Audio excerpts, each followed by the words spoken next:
there's a lot of different options, and I have some here today to show you. What is up, guys? Ed here. How you doing? It's been a minute since I made a video, but I am back with a heavy-hitting topic that I know a lot of people have a lot of questions about. That being, what hardware do I use to inject?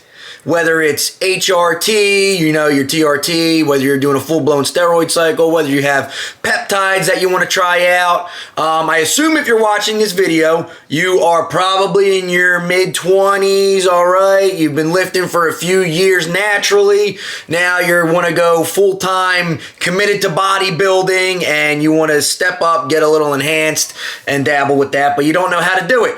So, I'm going to help you out. Before we get started, as always, please like, comment, subscribe for the algorithm, and let's get to it. What kind of hardware are you going to start out with to inject your TRT, steroid cycles, peptides, etc.? Well, there's a lot of different options, and I have some here today to show you what I use and what most other people will use. I'm going to start out with peptides because they are a big topic nowadays. Everybody's starting to use them for weight loss, healing. There's so many different peptides out there, guys. But one thing that they all have in common is that they are water-based. Steroids are going to be oil-based. The distinction between the two is important because oil-based things are a lot thicker. You're going to need a bigger needle to inject that. With water-based peptides, you can get away with a much smaller needle, which is great. So here I have a little insulin pen.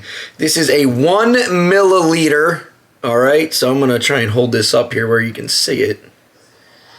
Anyway, the total volume is 1 milliliter, okay?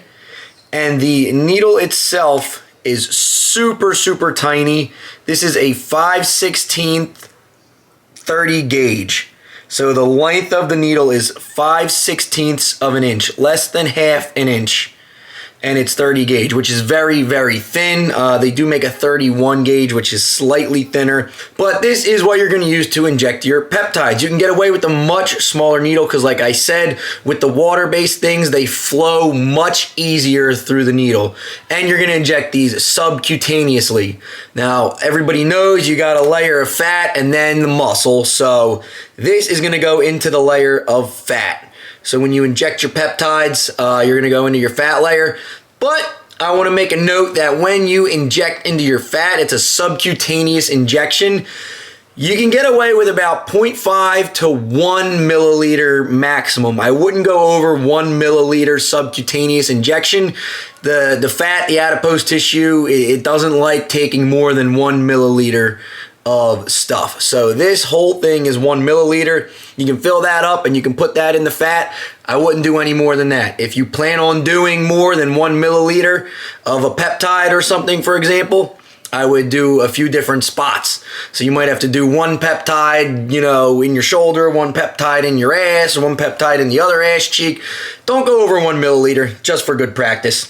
For the oil-based substances, that being, you know, your TRT, your testosterone, or if you're going a full-blown steroid cycle, you're going to have to use a little bit bigger of a needle. The thinnest you can get away with, it's going to depend on the oil. Some oils will flow much better. Typically, for example, like an MCT oil is going to be a little bit thinner than like a cottonseed or grapeseed oil. So it's going to depend on the oil that the testosterone is actually attached to, or whatever steroid of choice it is attached to. So different oils you can get away with a little bit thinner. The thinnest one I typically do with a testosterone injection is a 27 gauge. Now, for TRT, you're going to do smaller doses, so you can get away with a little bit smaller of a needle. This is a 1 milliliter syringe. It is a lure lock tip. If you are getting into bodybuilding, I suggest lure lock. Everybody seems to use lure locks just because you can swap on different tips very easily. The lure lock is a great technology that they developed. It's very neat. But yeah, so me, for example, when I inject my TRT, I do it twice a week. I use a 1/2 inch 27 gauge. Let me see if we can focus on it here. It's very tiny.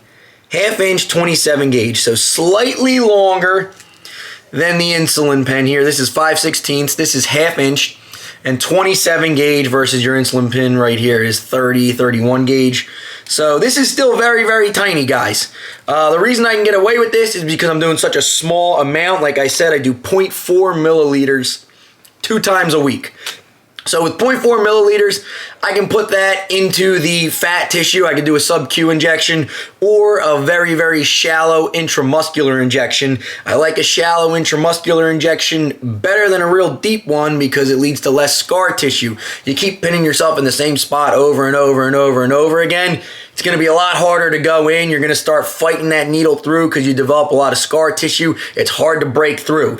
So try to minimize the amount of scar tissue. If you're doing smaller injections, you can get away with a smaller, say, 1/2 inch needle, which will either go into the fat or, depending on how thin your skin is, how much body fat you have, it might be a shallow intramuscular injection. Now, if you're on a full-blown steroid cycle, you're going to need something a little bit bigger. For example, so this syringe that I said for TRT can hold 1 milliliter of liquid. This one can hold 3 milliliters. So this can hold a lot more. You're going to do bigger cycles. You're going to want this because you're going to inject a larger volume. So your muscles can take a much larger volume too than your fat tissue can. So if you're doing a steroid cycle, you guys, depending on the muscle, typically they say like delts, you can get up to 1.5 to 2 milliliters into. Your glutes, you can get up to 3 milliliters of liquid into. So this is a 3 milliliter syringe. If you want to go crazy, you could load this thing up into full 3 milliliters and put that into your glute. But you're going to want to go deeper with it. You want to get it nice and deep into the muscle tissue. Minimum, I would say, use one of these. This is a 1 inch 25 gauge. Now, 25 gauge, a little bit thicker than the 27. The 27, it's tough to flow the oil through. It can be done. I wouldn't do it for a large amount. If you're going to inject 2 milliliters of oil, if you're using a 27 gauge, you're going to be sitting there for a couple minutes pushing that shit in. You use a 25 gauge, you can actually push it in pretty quickly. So it'll flow nice through a 25 gauge. 1 inch, you want to get it nice and deep into the muscle tissue. So this is going to be my setup for a bigger cycle. You know, say I'm going on a blast and I really want to load up the gear and I'm doing some bigger injection volume. You can get away with up to 3 milliliters with one of these guys. Like I said, in the glute, 2 milliliters in the shoulder. I really wouldn't advise injecting anywhere else. Not your quads, not your pecs. I know some people like to do it. They're nuts. I don't advise that. I would stick to shoulders, glute, ventroglute. So check those out. So those are pretty much your 3 setups you're going to see. You got one for peptides. Boom, itty bitty tiny guy, no problem, goes into the fat. For TRT, also, another tiny guy. Needle's going to be slightly bigger, but still small. This can go either into the fat or very shallow intramuscular, depending on how much fat you have on your body. And then for the big cycles where you're doing a lot of gear and you're blasting, you're going to want a bigger syringe and you're going to want a bigger needle. You want to flow it easier, so lower gauge, but not too low. You don't want to be using a 21 gauge harpoon that's very thick. 25 is nice. It's going to minimize the scar tissue, and it's also 1 inch. It's going to get deep into that muscle. Now, if you have a lot of fat on your body, you might have to go even longer. I don't advise doing steroids if you have a lot of fat on your body, though. You want to get that body fat down, and then you can hop on a cycle because you're going to have all sorts of issues if you're just fat and sloppy and then try and take steroids. Not going to go great for you.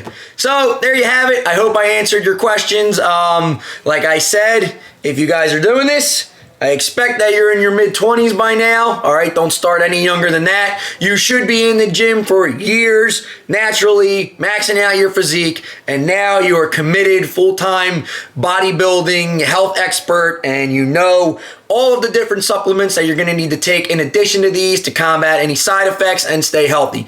So, thank you for watching. If you guys got any questions, comments, concerns, drop them below. Happy to help.